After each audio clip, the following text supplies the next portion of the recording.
As most of you know, I hiked the almost 500-mile-long Colorado Trail this past summer from Denver to Durango. It was spectacular and I absolutely loved it. I asked you guys if you had any questions for me about hiking the Colorado Trail, and many of you came through with questions. So today I'm going to be answering those questions. Let me apologize in advance if I miss any questions. It's definitely not on purpose. I'm happy to answer any questions that you guys might have. So if I've missed anything, it's just because I've missed it. It's not because I'm purposefully ignoring your question. So if you have a question that I don't answer today, feel free to drop those questions down into the comment section and I will do my very best to answer them. I am going to wear my sunglasses today, but I just wanted to let you guys know it was me before I put them on. I know I have a hard time recognizing people sometimes when they're in sunglasses if I'm not used to that. So it's me. Okay, without further ado, let's get into the questions. I'm just looking over at my computer. I made a list, so let's go through them. Okay, number one, what were the dates of your hike? I hiked the CT from August 4th to September 4th. What are the best times to hike the CT? So according to the Colorado Trail Foundation, the best times to hike the CT are between July and September. I would totally agree with that. I live in Colorado. I'm in Boulder. And we tend to, up in the high mountains, we tend to have deep snow all over the place until like late June, early July. And then even in early July, we sometimes still have deep snow in certain places. And then the snow melts out early July, and then it starts to come back typically in October. So unless you are a person with avalanche training who's very knowledgeable in snow travel, then I would advise you do not start before July 1st. And I feel like people are always asking me, like even before I'd even hiked the Colorado Trail, people were like, oh, do you think that I could start the Colorado Trail in early June? Which I understand where the question comes from, because if you don't live in Colorado, then you think June, summertime, high summer, whatever. And even if you're hanging out down in Denver and Boulder, like June definitely feels like summer. But it takes quite a while for all that deep snow to melt up in the mountains. And we can also have snowstorms in June. I mean, we can have snowstorms any time of the year, really. But like, it's not unusual for us to get snowstorms in June. So again, unless you want to trudge through deep snow, which is often going to be pretty darn slushy in June, then I would advise not starting until July. Did you see any dangerous wild animals on your hike? Well, I did see some wild animals, but I guess it's up to your definition if you consider them dangerous. I saw one bear. It was a very small young bear, and it was swimming. It was actually my very first day on the trail. I started August 4th after work, so I was hiking through Waterton Canyon in the evening, and there was a small young bear swimming around. It was a very hot day. I was jealous of this bear. There were no swimming signs everywhere. The bear was ignoring them. So that bear was not super intimidating. I actually wasn't even sure at first if it was a bear or a dog, even though dogs are not allowed in Waterton Canyon, just because it was so small. But yeah, it was a bear, and it just ran off the other side of the bank. It swam around for a minute and then ran up the other side of the bank and stayed away from us. We did see some signs up early on in the Colorado Trail when we were closer to Denver. And we also read some comments in the Far Out app about how there were some naughty bears around who were coming into camp, who were even coming into people's tents, like trying to steal food, which I would attribute that to, obviously, like if you're closer to Denver, it's going to be a much higher use area. People are probably not securing their food properly. So I would just advise you to really be careful about securing your food, whether that means you have a bear can or an ursack, or you're just hanging a bear bag. Although something to note about hanging a bear bag is that we don't have a lot of tree branches that are great for bear bag hanging. So I had an ursack, and it did me really well. It's an Ursack is just like a bear-proof uh, food bag, basically, that you can just tie to a tree, tie to a rock, like a little ways off from camp, and bears allegedly can't bite through them. They're not perfect. I have heard of them failing, but I've never personally had an issue. But whatever method you choose, just make sure that you are properly storing your food and not luring bears into camp. I also saw one mountain lion. It was the first mountain lion I've ever seen outside of a zoo. And it was very alarming in the moment, even though I know very well that mountain lion attacks on humans are extremely rare. I just saw a fucking mountain lion. The thing was massive. It was in the middle of the trail. I can't believe that just happened. I was alone in the woods at that point. It was in the evening. And I came around a corner and it was in the middle of the trail, and then immediately it just took off. The thing was massive though, so it was really freaky. I camped really, really close to my friend Ibex that night. So this is how close I'm camping to Ibex tonight.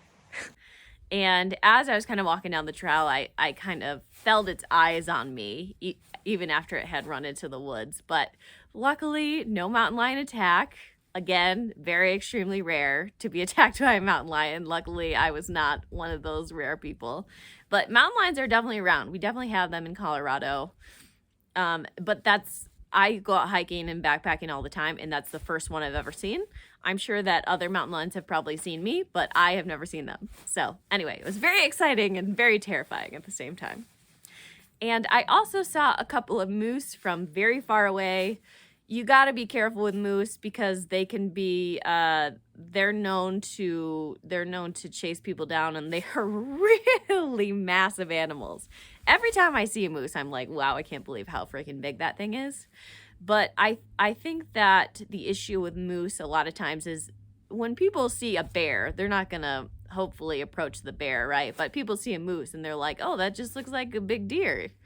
When in reality, moose can be a little deranged, I've heard. But I will say that I've actually seen a lot of moose out in the wild in Colorado, and none have ever bothered me.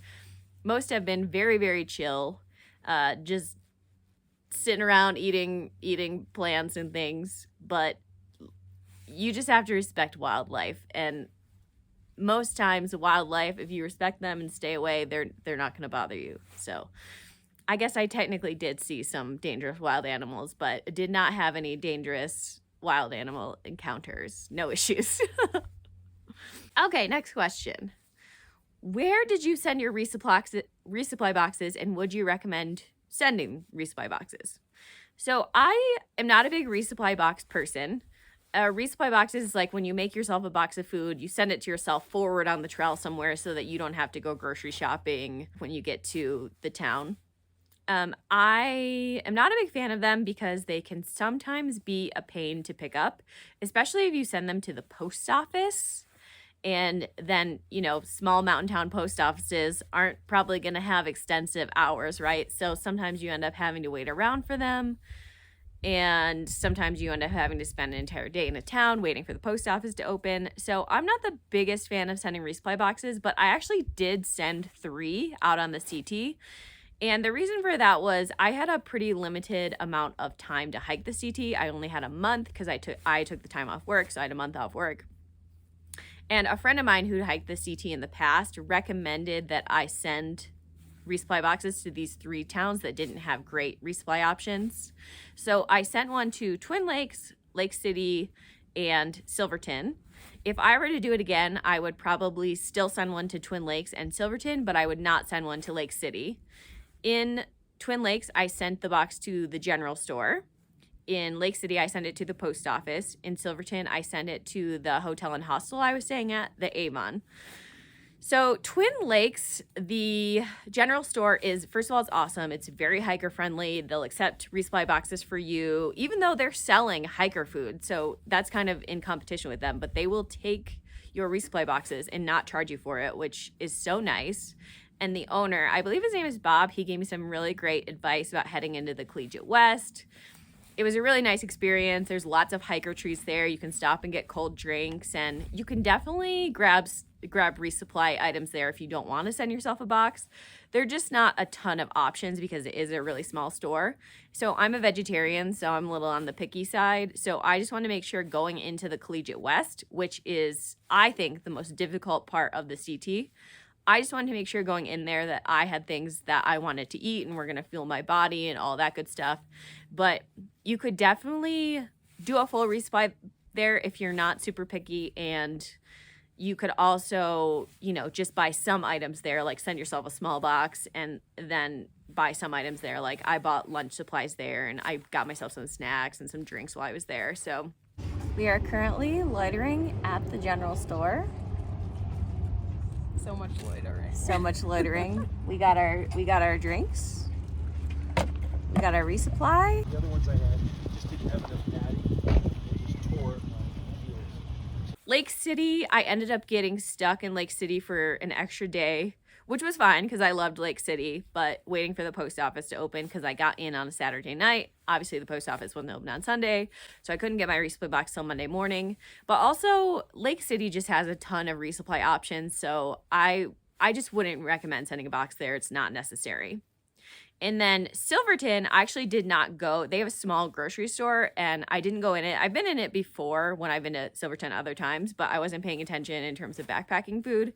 But I know that the store is quite small, and I had a limited amount of time in Silverton, so it was good for me that I had a box there waiting for me. And it was also great because it was the last trail town that I stopped in before the end of the trail in Durango. So it was just nice to have all my favorite things my last few days on trail. So I would recommend, if you're going to send resupply boxes, Twin Lakes, Silverton, they're great places to send them. I don't really think it's necessary to send them anywhere else unless, you know, you're really picky or you have dietary restrictions or something along those lines. Okay, after hiking the CT, how many more days extra do you wish you had for town days, zeros, etc.? So like I said, I only had a month to hike the CT. I had to average about 16 miles a day. And I took 2 0 days. 0 days are days when you don't hike at all. You just take rests. So I took 2 0 days, one in Lake City and one in Salida. And those were both awesome. Really, really enjoyed. Those are great towns to take 0 days in. Like, really enjoyed my 0 days off. I would have liked to have a couple more 0 days. I was pretty sore coming into Breckenridge, and I was able to take 2 Neros. So Neros are not quite a day off, but you're not doing a ton of miles. So we had not quite 10 miles downhill coming into Breckenridge. And then when we were leaving, we had actually slack packed. We got into Breck one day. The next day we slack packed. We took a bus up to Copper Mountain and we hiked from Copper back to Breck. And then the third day we took another Nero. And then we took the bus back to Copper and then continued on our way toward Leadville. I don't remember how many miles we did that day. I want to say like 12 or something. But I was pretty darn sore coming into Breck, so it would have been really nice to have a 0 day in Breck as well. And I think that, like, the Neros definitely helped a lot, but by the time we took our 0 day in Salida, I was hurting. So I think that having an extra day off in Breck would have really helped. And then I think it would have been nice to just take a couple more Neros. Like the day coming out of Silverton, we passed Little Molus Lake, which is just absolutely gorgeous. It's this gorgeous mountain lake with these amazing mountain views. Here's a view of it so you can see for yourself. So I would have loved to take a Nero or even a 0 at that lake, done a little swimming if the weather cooperated, which it was a beautiful day as we passed by it. So it would have been a great day to swim. I just would have liked to have a little bit of extra time for kind of side quests, if you will. If I, you know, things like stopping at the lake to go for a swim or, you know, things like that. So how many more days would I have liked to had? I would have liked to have had at least one more 0. Let's just say 2 zeros. Let's be greedy. Let's take 2 more 0 days and then maybe like 2 more Neros. So maybe 3, that would add up to like 3 extra days off. Okay, next question. What resupply towns would you recommend to us, and are there any that you would recommend against? I loved every single town that I stopped in. I'm being totally honest. I loved every town that I stopped in. I stopped in Breckenridge, Leadville, Twin Lakes, Salida, Lake City, and Silverton. And I loved every single one of them. There is not a town I wouldn't recommend stopping in. I didn't resupply in all those towns. Like in Leadville, I just went in to get some pizza and some snacks and then popped out. But they have a decent sized grocery store. You could definitely resupply there. Like I said, the resupply options in Twin Lakes are kind of limited, so that'd be a good place to send a box to, but it's still a nice little stop. Twin Lakes is like tiny, tiny, tiny. So we just stopped at the little general store to get our boxes, get some snacks, and there's also a couple of little food trucks in Twin Lakes you can stop and get food at. One is like a coffee and burrito truck. One has like burgers and fries and things like that. I love that truck. It wasn't open when I was there. I was so sad. What the heck, punkies? Why are you closed? You made me so sad. But of those towns, there's not a town that I would say don't go to because they were all great in their own way. All right, next question. Did you get any altitude sickness? If so, what did you do to mitigate the situation? I did not get any altitude sickness. I live in Colorado. I go up to high elevation pretty regularly, especially when I'm skiing in the winter and backpacking in the summer. So my body, I think, is pretty used to it. I do occasionally get some mild acute mountain syndrome is what they call altitude sickness. And when that happens, I tend to I'll get a headache and feel a little dehydrated, and it's not a big deal. But obviously, altitude sickness can be serious and can be life-threatening in some situations. It's not usually, but it can be. So I opened up a page where I want to get some information and share it with you guys. So I'm looking at the website for the Cleveland Clinic, and there's just some information. I do feel like it's important to talk about altitude sickness just in case. So let's talk about it. So altitude sickness happens when you travel up to higher elevation too quickly. And usually this means you've gone above 8,000 feet. And I will just note that if you are going southbound, if you're going from Denver to Durango, then you don't climb up to high elevation too quickly. It's pretty gradual in the first 100 miles that you're climbing up from around 5,000 feet up to over 10,000 feet. So if you're worried about altitude sickness, a really good option is for you to start in Denver and go toward Durango. If you're going the opposite way from Durango to Denver, you start around 6,000 feet, but you climb up over 12,000 feet pretty darn quickly, like within a few days, depending on your pace. So that way is a lot less gradual. So I would expect people to be more at risk for altitude sickness if they're going that direction from Durango to Denver. According to the Cleveland Clinic, anyone can get altitude sickness, but there are some risk factors which would increase your chances of getting altitude sickness, such as if you have a lung or heart condition, if you're pregnant, if you live at very low elevation, and if you've previously had altitude sickness. High elevation is considered above 8,000 feet. Very high elevation is above 12,000 feet. Extremely high elevation, which you will not get in Colorado, is above 18,000 feet. And you do go up to, on the Colorado Trail, the high point is over 13,000 feet. So you do get up to very high elevation. Yeehaw! High point on the Colorado Trail.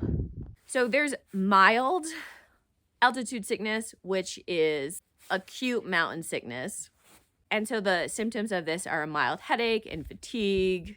And as you acclimate, these things will go away. Moderate altitude sickness, the symptoms of this can start to interfere with your activities. You might experience a severe headache, nausea, and difficulty with coordination. In order to feel better, you're going to need to descend. And then with severe altitude sickness, you might feel short of breath. Even when you're resting and not moving, it can be difficult to walk, etc. And in that case, you also need to descend immediately. And then the most severe types of altitude sickness are high altitude pulmonary edema, or HAPE. And this is when excess fluid gets on your lungs, causing breathlessness. Even when resting, you feel very fatigued and weak, and you might feel like you're suffocating. And then there's high altitude cerebral edema, or HACE, and that involves excess fluid on the brain, causing brain swelling. And you might experience confusion, lack of coordination, and possibly violent behavior. So if you are experiencing any serious symptoms, then you need to immediately, as soon as possible, go get medical intervention. But if your symptoms are just mild, if they're mild, you're probably just going to adjust as you've been at high elevation a little bit longer. If they're moderate, you might want to consider descending, getting more used to the altitude, and then trying again. And I would also suggest that if you are coming from out of state, you're coming from a low elevation area, you come into Colorado a day or two before you're going to start your hike to start to adjust to the elevation in the Denver area. Next question. You spent a lot of time and camped above tree line. Did you try to do anything to limit exposure to storms? Yeah, so this is something that you need to be really conscious of in Colorado. So tree line is about at 12,000 feet. You on the Colorado Trail, you are often above 12,000 feet, especially when you're going through like the collegiate. If you take the collegiate west route instead of the collegiate east route, you're going to be above 12,000 feet quite a lot. And then in the San Juans, you're often above 12,000 feet as well. So the San Juans are the mountain range down near like Silverton and Durango.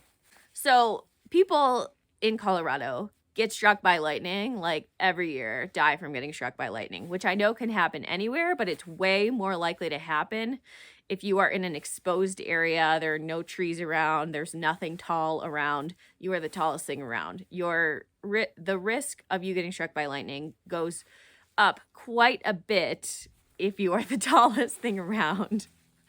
Or if you're up on a mountain that's exposed and there are no trees and all that good stuff. So we were really conscious of that, especially because the summer in Colorado is monsoon season.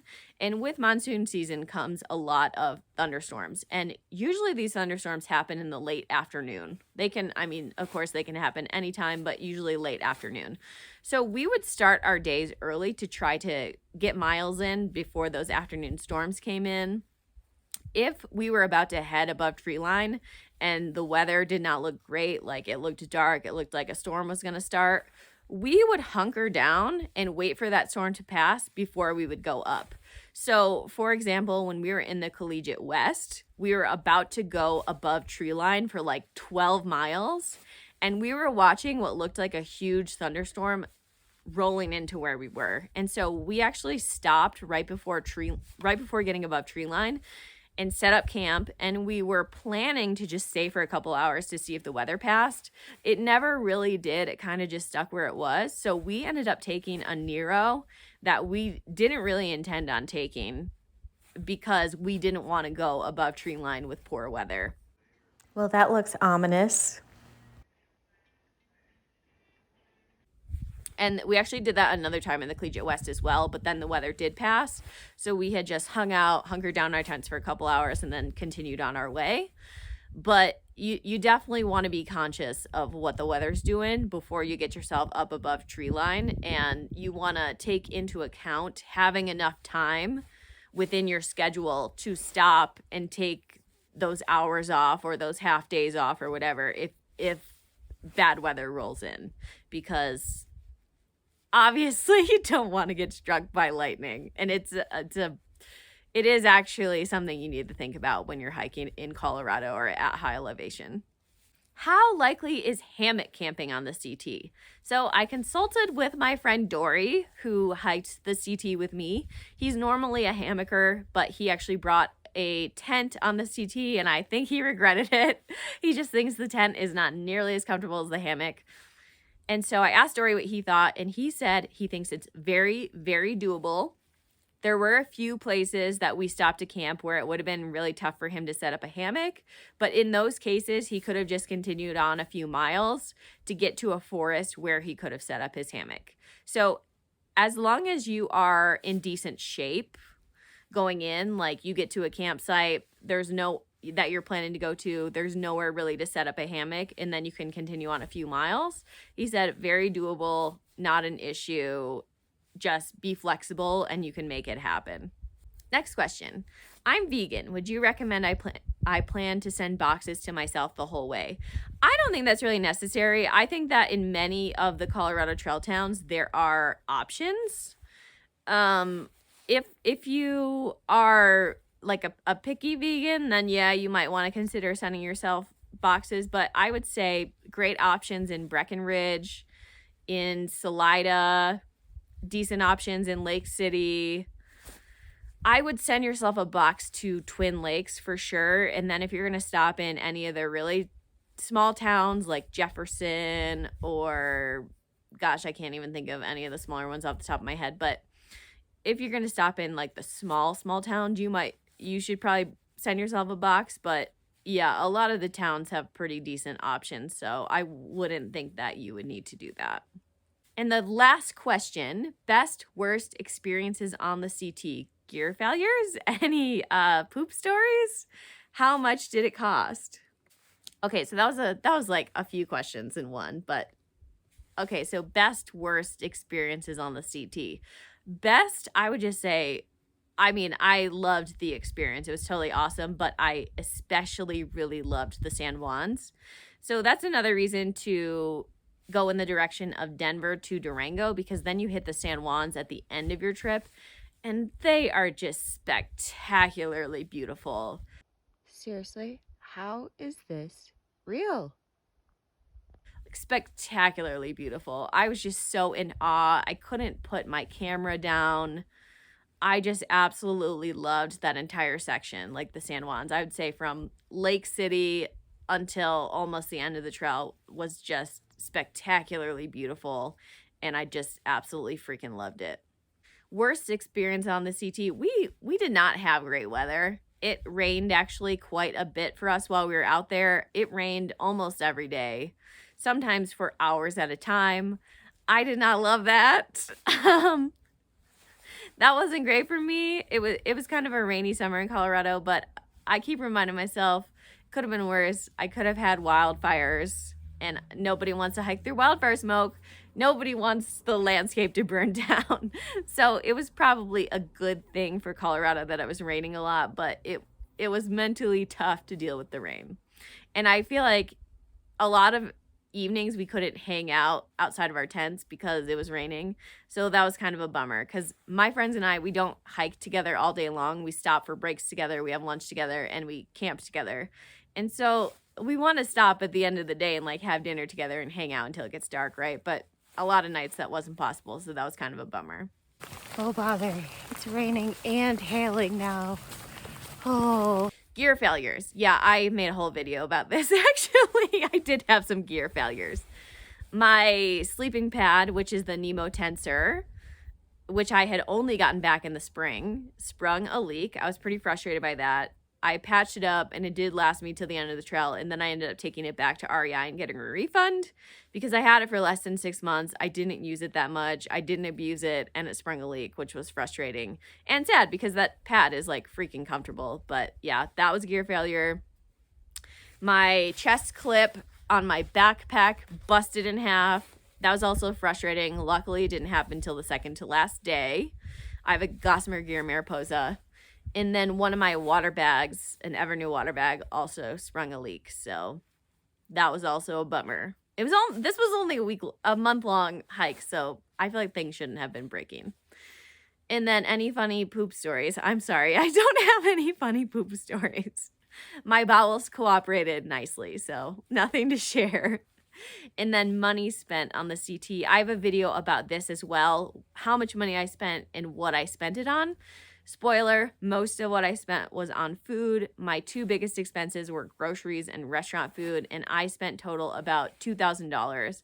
But if you're interested specifically in what I spent that money on and where I spent it, check out that video. I'll put the link to that in the show notes. I'll also put the link to the gear video in the show notes. Oh, and actually I did have one more question which kept coming up, which was what's next? What hikes are next? And I will say that I have a list going of things that I'm interested in doing next year. Some of them require permits. So I kind of got to wait to see if I'm able to get permits for these hikes to see what I am going to end up doing. But stay tuned. I'll let you guys know as soon as I know. So yeah, those are the questions I got about hiking the CT. Thank you again to anyone who contributed questions. And if you have a question that I didn't answer, feel free to drop the question down in the comments and I will answer it to the best of my ability. Don't forget to subscribe if you're not already subscribed for more hiking, backpacking, and outdoor content. All right, as always, thank you so much for being here, and I'll talk to you next time.